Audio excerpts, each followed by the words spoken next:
So a friend told me the other day, Evan, you got to be willing to put yourself on the hook. I was like, what do you mean? I mean, I knew what he meant, but I wanted to hear it from him. What's he thinking when he says, you got to put yourself on the hook? I said, I'm putting myself out there and I'm trying to not overly rush any sort of process that I'm in. And he said, yeah, well, good. That's great. But even still, you're not fully on the hook. Sometimes you got to pay to play, and you almost always have to double down on one thing, or you're going to just be good at nothing. That conversation was about a week ago, and I've really taken this to heart. Today in this episode, we're going to look at what it means to be on the hook. We're going to discuss some of the other elements inside of our psyche that prohibit us from allowing ourselves to be on the hook, and how we can work past that, looking at concepts of risk and also resistance. Welcome to the episode. Attempting to simplify the complexities of entrepreneurship and what makes for a good life. This podcast is riddled with questions, ideas, philosophical food for thought, tangible takeaways, and honest stories that highlight one man's journey. My name's Evan Shank. Welcome to the podcast, Which Way Now?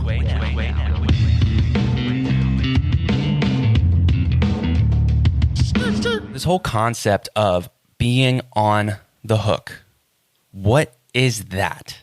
You know, in my brain, I'm thinking hook like fishing hook, but there's actually a story that's shared. It's been made popular by Seth Godin, who I just kind of call him the godfather of marketing.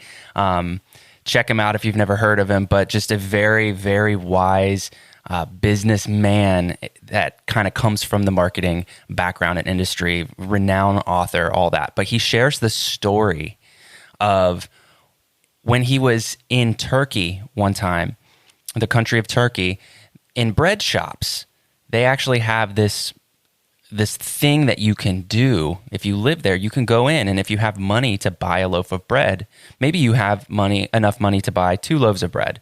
What you can do is you purchase one for yourself, and then you purchase the other one, and you tell the person that's behind the counter to leave this on the hook.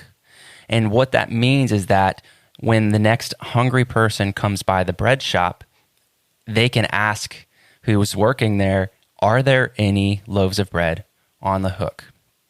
If there are, then that person is fed. And it's this generosity that has a chance to be reciprocated, and it creates this like loop of sharing of what you have, whether that's things that you have, skills that you have, and even your outlook on things.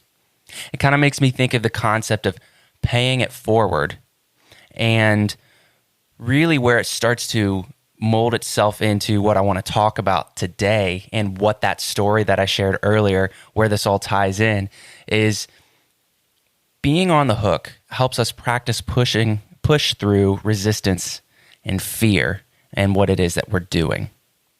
You know, it's kind of interesting because, like I said, you know, when I think about this whole illustration of being on the hook, or that statement, I think about, you know, getting caught like as a fish. Like if I'm a fish swimming around in a pond, I don't want to get on the hook. I don't want to be on the hook. Well, what Seth says is that that's amateur thinking, because the hook is scary. It's sharp. It can poke you. And even worse, it could kill you. Or it can pull you into a whole new world where you flourish like you never have before. That really just marries into the conversation of risk, because that's what it all really comes down to, right? What are you willing to risk? What is the risk for? So something that I just don't agree with, that I hear all the time, I'm sure you have all heard this, is risk equals reward, things like that. And no, it doesn't. Risk does not equal reward. Risk does equal the potential for reward. So some examples of that would be, You risk leaving your country. You pack up your family. You move. Maybe you sail across the world. And the idea is that you risk that for hopefully a better life for your children and your children's children. The legacy that can come out of that tough decision. That's the risk. Sometimes people will risk having another drink when they're out socializing in the idea that maybe this extra drink, if everybody will participate, maybe we'll have some more fun. And obviously we know the consequences of overindulging in that. And typically it doesn't really shake out that way. You risk dropping out of school to kickstart your own venture. But it might be guaranteed. You might have really committed yourself to actually starting up that venture. But the risk is that the venture never succeeds and you're kind of what feels like back to square one.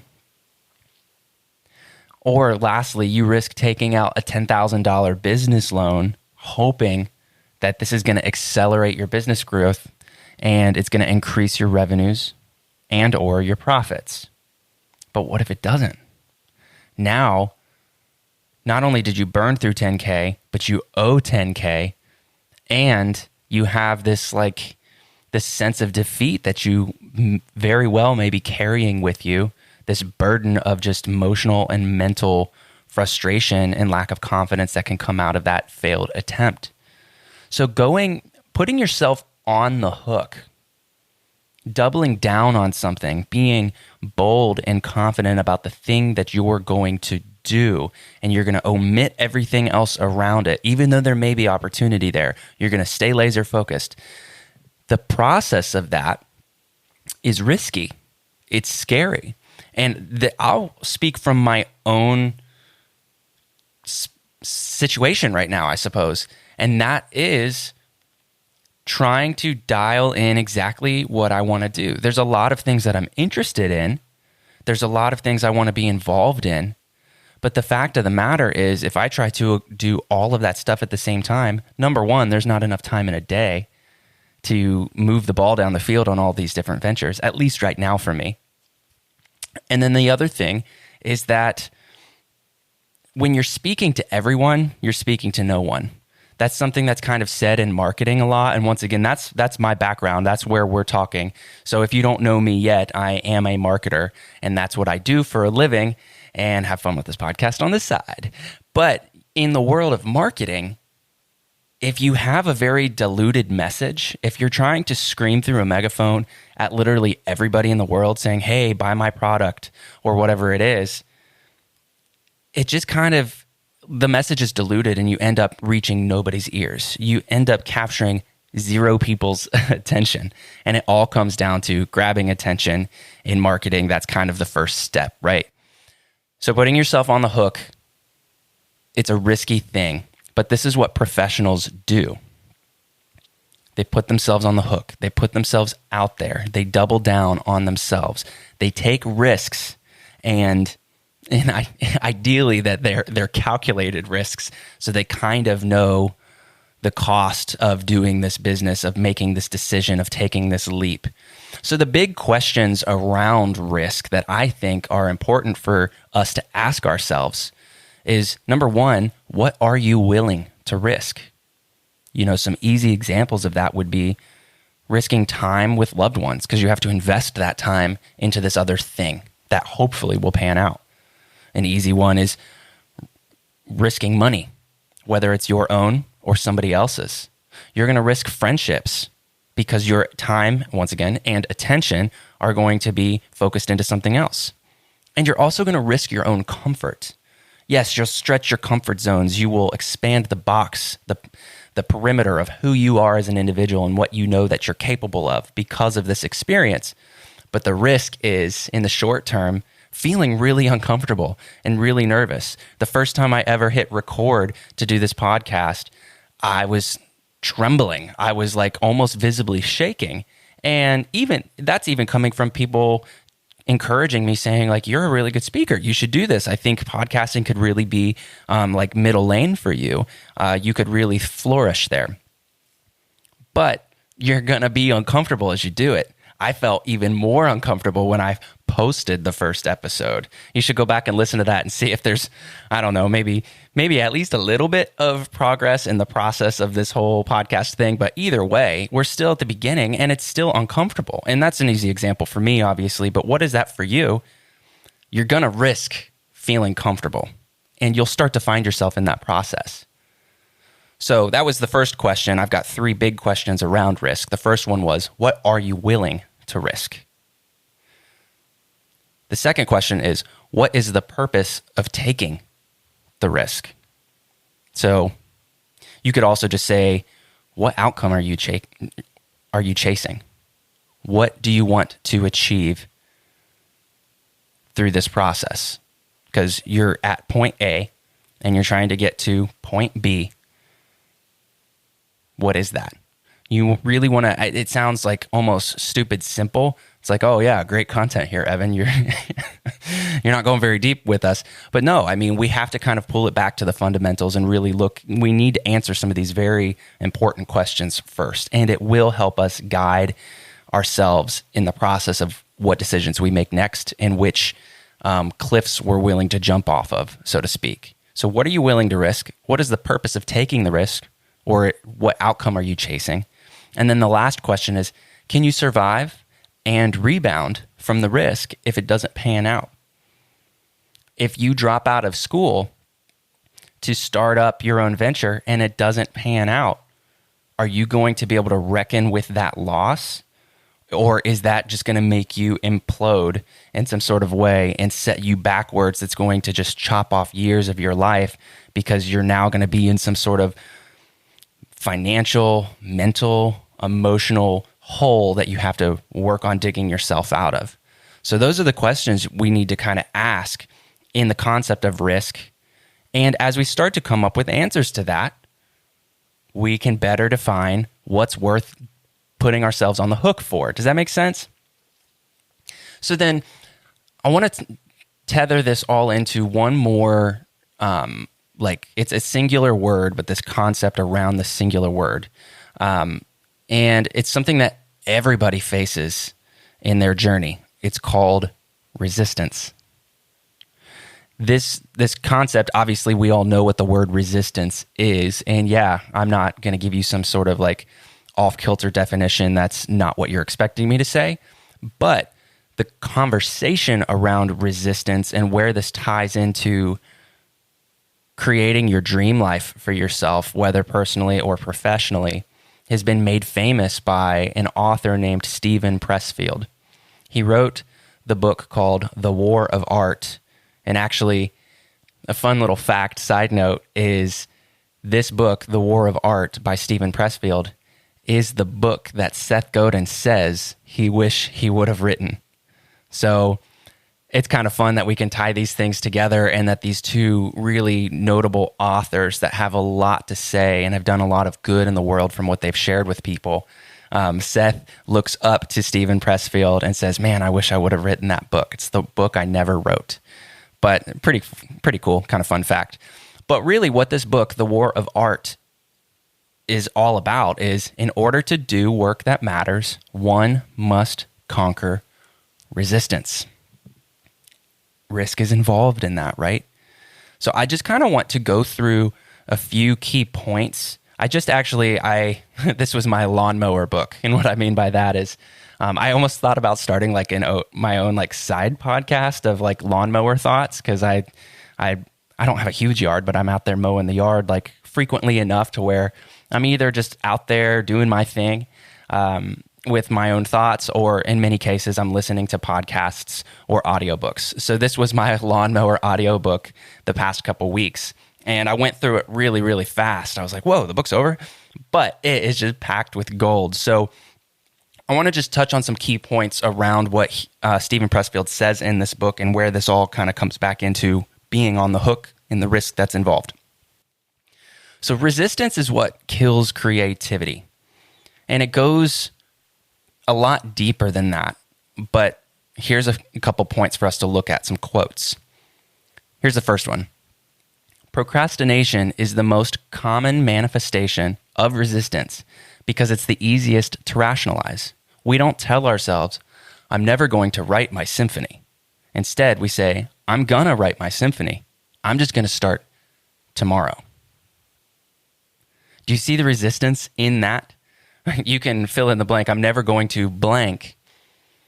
You say, I'm going to blank. I'm just going to start tomorrow. Or I'm going to wait until the timing's right, until the markets clear up, until I have the cash to do so, until I get this other thing figured out first.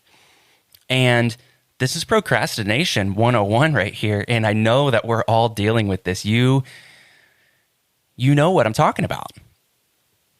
Don't start tomorrow. Start today. Obviously, after doing some of your homework, but the process of doing that homework ought to start today. You might not file for an LLC, for this new business venture that you want to start. You might not do that today, but the process of coming up with your offer, figuring out your target audience, who are you out there to help, what is the problem that you're solving, the homework of doing that, answering those questions does start today, even if it's just in your brain. But procrastination is the most common manifestation of resistance because it's the easiest to rationalize. Another quote that I think is really interesting is, he says, grandiose fantasies are a symptom of resistance. They're the sign of an amateur. The professional has learned that success, just like happiness, comes as a byproduct of work. This one hits me because I'm kind of a dreamer. I'm always kind of this idea guy. And as I've gotten older, I'm like, oh man, I hope that people see that, half the ideas that I have, I'm just enjoying the process of having an idea. I don't want people to think that I'm just all talk and or all bark, no bite, or whatever the different things are. But, actions speak louder than words. And I want, for myself, I want to take action on things. I don't want to just be this guy that just talks and be known to be this guy that, he had a great idea, but he never did it. He either procrastinated, he had his own other things going on. There was resistance obviously happening in his life that kept him from taking these leaps. These grandiose fantasies are a symptom of that resistance. They're a sign of an amateur. Amateurs are the ones that will quickly and flippantly say things and then never put any gasoline on the fire. They'll never actually do something to get it going. They just talk, and they honestly, it's debilitating because it kind of just muddies everything else that's out there. It's hard to know who the real people are and who aren't when everybody's talking big game. It all comes back down to actions speaking louder than words. And the difference between an amateur and a professional is that a professional has learned that success, just like happiness, comes as a byproduct of work. If you have too much resistance, if you're not willing to take the risk, you're not going to do the work. You got to put yourself on the hook so that there's more at stake, which is going to help you create the work to do the thing that you once wouldn't have. Going from amateur to professional. Resistance is a part of this. In all of the big areas and little nooks and crannies of our lives, it's there. I highly recommend this book, by the way. Here's the last quote. We'll kind of summarize this. This will be a little bit of a shorter episode today. The more important a call or action to our soul's evolution, the more resistance we will feel towards pursuing it. Now, let me read it again and we'll break it down. The more important a call or action to our soul's evolution, the more resistance we will feel towards pursuing it. And this is an interesting one. I had to kind of think about this. I had to just turn off my lawnmower and sit crisscross applesauce, cross-legged in the middle of my backyard and close my eyes and really just stew on this one for a while. No, but seriously, I was like, I did pause it and I just kind of thought on that for a minute. And it started to make sense to me. If something feels really important to us, some sort of like we feel this like calling, this pulsing in our veins, so to speak, to do something, to create something, to become something, if we really feel that that is an important thing that we're pulled towards, and you can call that your intuition, you can call that God, you can just call it logic, and you see you're putting pieces together and it just makes sense to do this thing. If it feels really important, like it really does matter to you, the more resistance you're going to feel while you're trying to pursue it. And that's kind of interesting, because you would think something that you're really convicted about, something that you're really wanting to commit to, that you wouldn't feel that resistance as much because you're so like hell-bent on it, right? But I think he's actually onto something here, because we care. Resistance is going to happen around the things that we care about. It goes back to risk. I care about my family. I don't want to pick them up and move them across the world for the hope of a better life, because there's a lot at stake if that doesn't happen. Resistance starts to creep in around the things that we seem to care about the most. And we love what we're fighting for. And I think the conversation of the self and the ego starts to come into this a little bit. And I'm not going to take us down that path today. We kind of talked on ego in a recent episode with Miles Hansen. You can go back and listen to that after this if you'd like. But I think it does start to tie into how we see ourselves, and then also how we think that others are seeing us. And that egotistical part of ourself comes into this conversation, because if we really care about something and we want to be known for something, what we don't want to be known for is being a failure at that something, right? It's like with my podcast, because I put myself out there, because I'm talking into this microphone and making these points right now, I care about what I'm doing, and I care that not only, obviously, number one, that this is valuable to the people and entertaining for people in some capacity, but I want you to think good of me. I mean, I'd be a liar to say that that's not laced into the motive a little bit. It's not the primary motive, but it's absolutely a part of it, because I have an ego, just like we all do. So the things that you care about, you're probably going to find more resistance in that process of pursuing it. And professionals find a way to work through it, and they show up every day. You know, if you're a writer, you're going to sit down at the blinking cursor and stare at your computer, or you're going to pull out your pencil and paper. However you do it, you're going to make that happen. You're going to put in the work, and the resistance is real, and it will not immediately go away. But the more that you practice not allowing that resistance to take over, the more you're going to start finding yourself sliding on from the one side of the spectrum of being an amateur over to the side of being a professional. And you're going to start seeing results coming out of the things that you're doing. And this is all a part of the process of putting yourself on the hook.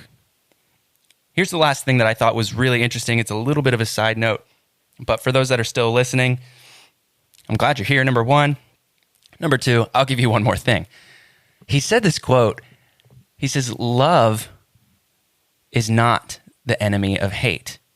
I've heard this. I'm sure you have too. You know, you can't have love without hate. You can't have hate without love. You know, it's kind of the yin and yang thing. And he was saying that love and hate are not enemies of each other.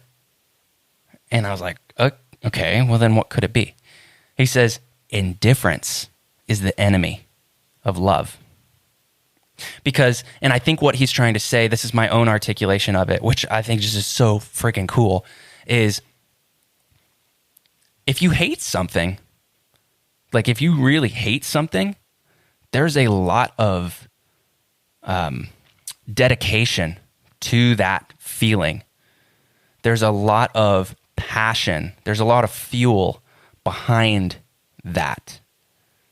And passion and fuel and conviction and dedication and all those other synonyms to those words are also found in love. So to say that they're opposite is not necessarily true. Now, I understand the manifestation of loving someone versus hating someone. You know, you're on different sides of the table. But it kind of comes from the same root ingredients, I suppose. And I'm totally fine to be wrong or to be argued on this or to have some sort of debate. Not that I'm a debater at all, but I'm okay with this just being my opinion and you not agreeing with that. But I just found that really interesting. He says indifference is the opposite of love. Because whether you love or hate something, there's passion behind that. There's conviction, like I said. But if you're indifferent, then you don't really care. You don't give a crap. And if you don't care, then you're not going to put any sort of energy or effort into that thing, whether it's positive energy or negative energy. So a little bit of a side note, but I thought that was really, really interesting. And so obviously we fight for love.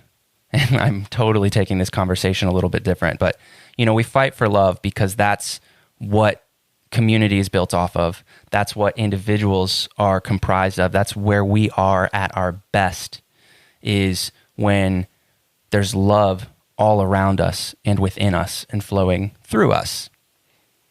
Indifference is the enemy of that.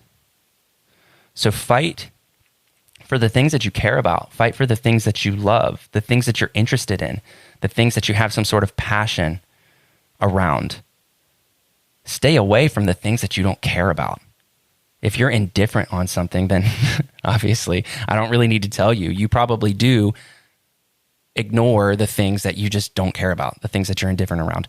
All right, I'm starting to ramble a little bit, and really, really cool stuff here. And I wanted to bring this to you today, especially since I'm on the heels of reading that book, which is called The War of Art by Stephen Pressfield, the book that Seth Godin wishes he would have written.